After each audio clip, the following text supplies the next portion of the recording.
ठरलं तर मग मालिकेच्या येणाऱ्या भागामध्ये जबरदस्त ट्विस्ट आपण आता पाहणार आहोत. मधुभाऊंच्या एंट्रीने तर मालिकेला वेगळं वळण लागलेलंच असतं, परंतु आता मधुभाऊंनी प्रियाच्या आश्रमातील रेकॉर्ड हा सुभेदारांच्या घरासमोर उलगडतात खूप मोठा खुलासा होणार असतो. प्रियाने जो काही डाव रचलेला असतो तो तिच्यावरतीच उलटणार असतो. खोटी तन्वी बनवून सुभेदारांनी किल्लेदाराची फसवणूक करणाऱ्या प्रियाला आता मधुभाऊच तिच्या खोट्या नाटकाचा पर्दाफाश करणार असतो आणि हे सर्व काही आता नेमकं पाडव्याच्या दिवशीच उलगडलं जाणार असतं. प्रिया आता स्वतः चांगुलपणाचं तिने पांघरलेलं असतं तेच आता तिला महागात पडणार असतं. पूर्ण आजीच्या मनात स्वतःची चांगली इमेज तयार करण्याच्या नादात प्रिया सुभेदारासमोर चांगलीच तोंडावर पडणार असते. मधुभाऊंच्या समोर जाऊन मी तुमची मुलगी आहे, तुम्ही फक्त सायलीवरतीच प्रेम करता, तिलाच आपली मुलगी मानता, हे काही डायलॉग आता प्रियालाच महागात पडणार असतात. प्रिया जो काही चांगुलपणा आता मधुभाऊंसमोर दाखवायला गेलेली असते तीच आता मधुभाऊंनी तिच्या एका शब्दात तिला पकडवताच प्रिया आता स्वतःच्या जाळ्यात अडकणार असते. मधुभाऊंनी प्रियाला एका शब्दात अचूक अडकवत सर्वांसमोर खोटं ठरवणार असतात आणि त्याच वेळी प्रिया चांगली तोंडावर पडते आणि तिचा खोटेपणाचा पर्दाफाश सुद्धा आता सुभेदारांसमोर होणार असतो.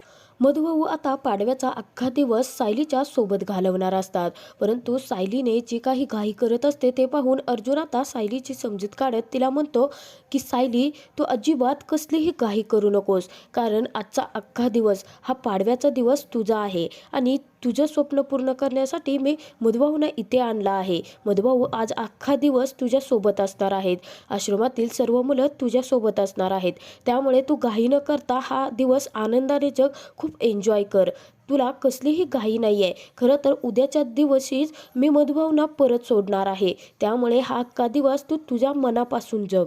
अर्जुन म्हणतो, हा अख्खा दिवस तुमचा आहे, तुला आज जे काही मनाला वाटेल ते तू कर. आता अर्जुनचं हे बोलणं ऐकताच सायलीला अश्रू अनावर होतात.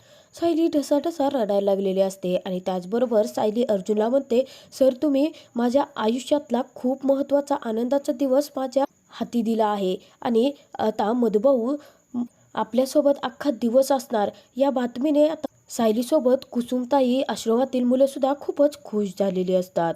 सायलीसोबत घरातील सर्वच जण खूप खुश असतात, त्याबरोबरच प्रताप सुद्धा खूपच खुश असतो. प्रताप जरी सायलीचा तिरस्कार करत जरी असला तरी तो मनाने खूप चांगला माणूस असतो, परंतु अर्जुन कोणालाही न सांगता लग्न करून आणल्यामुळे त्याचा सायलीवरचा जो राग असतो आणि त्याचबरोबर पूर्णाईचा सुद्धा सायलीवरती राग असतो, त्यामुळे धड प्रतापला अर्जुनची ही बाजू घेता येत नसते, धड पूर्णाजीची सुद्धा. आता कुसुमताई सुद्धा अर्जुनच्या मनातल्या मनात कौतुक करत असते. ती म्हणते, ज्या चिडक्या बिब्याला मी तिला काळजीच नाहीये, तो दगडाच्या काळजाचा माणूस असल्याचं त्याला खूप काही मी बोलले होते, परंतु खरंच आज आमच्या एका क्षणाच्या आनंदासाठी तू इतकी धडपड करतोय हे पाहून खरंच चक्क कुसुमताई सुद्धा आता अर्जुनचं मनातल्या मनात खूपच कौतुक करत असते. आता कुसुमने कौतुक केल्याचं पाहून अर्जुन सुद्धा थक्क होतो आणि कुसुमताईला म्हणायला लागतो, कुसुमताई, चक्क आजपर्यंत तुम्ही मला शिव्या घालत होतात आणि आज अचानकपणे तुम्ही माझं कौतुक करतायत. तेव्हा आता कुसुमताई म्हणते, एवढा हवेत उडायची काही गरज नाहीये, आम्ही चांगल्याला चांगली बनणारीच माणसं आहोत आणि आज तू जे सायलीसाठी केलं आहे ना ते पाहूनच तुझं कौतुक करतोय. तेव्हा अर्जुन म्हणतो, ठीक आहे, परंतु तुमचा हा दिवस अख्खा तुमचा आहे. मधुभाऊ आज अख्खा दिवस तुमच्यासाठी इथे असणार आहेत, त्यामुळे तुम्ही कसलीही चिंता न करता त्यांच्यासोबत हा दिवस एन्जॉय करा. तर त्याचवेळी आता कुसुमच्या मनात विचार आलेला असतो की कविताताई तर आश्रमामध्येच राहिल्या आहेत, परंतु जर त्या घरी राहिल्या आहेत म्हटल्यानंतर मी त्यांना जाऊन घेऊन येऊ का, परंतु त्यांना आणलेलं सुभेदार परिवाराला आवडेल का. आता कुसुमताई हा विचार काढणार इतक्यातच कल्पना आता सायलीला म्हणते की तुम्ही सर्वजण मधुभाऊंसोबत एन्जॉय करा, मी आणि विमल स्वयंपाकाचं बघतो. तेव्हा सायली म्हणते की नाही आई, आजचा स्वयंपाक खरं तर मी करते, खरं तर मधुभाऊंना किती दिवस झाले माझ्या हातचं जेवण भेटलं नाहीये ना. आता सायलीच्या हातून जेवण मिळणार ही गोष्ट ऐकताच मुलं सुद्धा आनंदाने वेळीपुशी होतात आणि मुलं, कुसुमताई, सायली सुद्धा अगदी बेभान होऊन मधुभाऊंच्या भोवती फेर धरून नाचायला लागलेले असतात. आता त्यांचं हे एन्जॉय केलेलं रूप पाहून सर्वच जण आता इतके खुश असतात, त्यांना सर्वांना पाहून इकडे सुभेदारातील घरातील सर्वच जण खूप खुश होतात.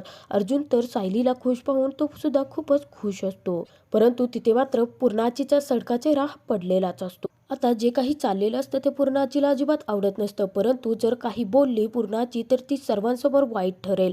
यामुळे पूर्णाजी स्वतःचं तोंड भरून बंद करून सर्व काही खूप चुपपणे निमूटपणे सहन करत असते. आता अचानक मधुभाऊंचं लक्ष पूर्णाईकडे गेलेलं असतं आणि पूर्णाईचा पडलेला चेहरा पाहून मधुभाऊंच्या मनात विचार येतो की खरं तर सायलीच्या आजी सासूला माझी हे इथं येणं किंवा मुलांच्या इथं येणं बहुतेक आवडलेलं नसणार आहे.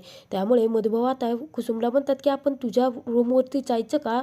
तेव्हा अर्जुन म्हणतो अजिबात नाही मधुभाऊ, मी तुम्हाला सायलीसाठी इथे घेऊन आलो आहे ना, त्यामुळे तुम्ही इथे एन्जॉय करा. आणि अर्जुन सायलीला सांगतो की आज मधुभाऊ इथे आले आहेत ना, मग त्यांचा वडिलांचा मान तुला त्यांना द्यायलाच हवा आहे. त्यामुळे आज तू सुद्धा मधुभाऊंना ओवाळ. तर इकडे प्रियाच्या मनात विचार येत असतो की घरातील सर्वच जण सायलीला मधुभाऊंसोबत पाहत आहेत, परंतु त्यांच्या मनात विचार येईल की आम्ही दोघी त्याच आश्रमात वाढल्या आहोत, एकत्र राहत होतो, परंतु मधुभाऊ तर सायलीलाच प्रेम करत आहेत, सायलीच करत आहेत, माझं तर ते नावसुद्धा घेत नाही आहेत. प्रिया म्हणते की ही मुलंसुद्धा आता सायलीताईच करत आहेत. आता जर असं दृश्य पूर्ण आजीला दिसलं तर तिच्या मनात नक्कीच वेगळा विचार येईल आणि मग तिला संशय माझ्यावरती आणखीनच वाढेल की मी खरंच प्रतिमाची तिची खरी मुलगी आहे की नाही. त्यामुळे प्रिया विचार करणार इतक्यातच पूर्ण आजीच्या मनात हाच विचार आलेला असतो की मधुभाऊ सायलीला एवढं बोलत आहेत, मुलं एवढं सायली करत आहेत, परंतु तन्वीला मधुभाऊ तर आल्यापासून कसलंच बोललेले नाही आहेत, साधं त्यांनी तिची चौकशी सुद्धा केलेली नाहीये. तर इतक्यातच आता सायली मधुभाऊंना पाटावरती बसण्यासाठी सांगते. ती कल्पनाला म्हणते आई, दरवर्षी पाडव्याला ना मी या सर्वांना ओवाळत होते, त्यामुळे आज औक्षण सुद्धा यांचं मीच करणार आहे.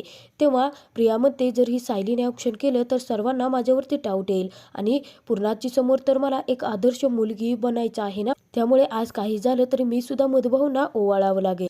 सायली आता खूप छान मधुभाऊंशी गप्पा मारत असते. सायली सर्व रूम वगैरे मधुभाऊंना दाखवत असते, सांगत असते. त्यानंतर सायली मधुभाऊंना पाटावरती बसायला सांगते आणि त्यांना ओवाळते सुद्धा.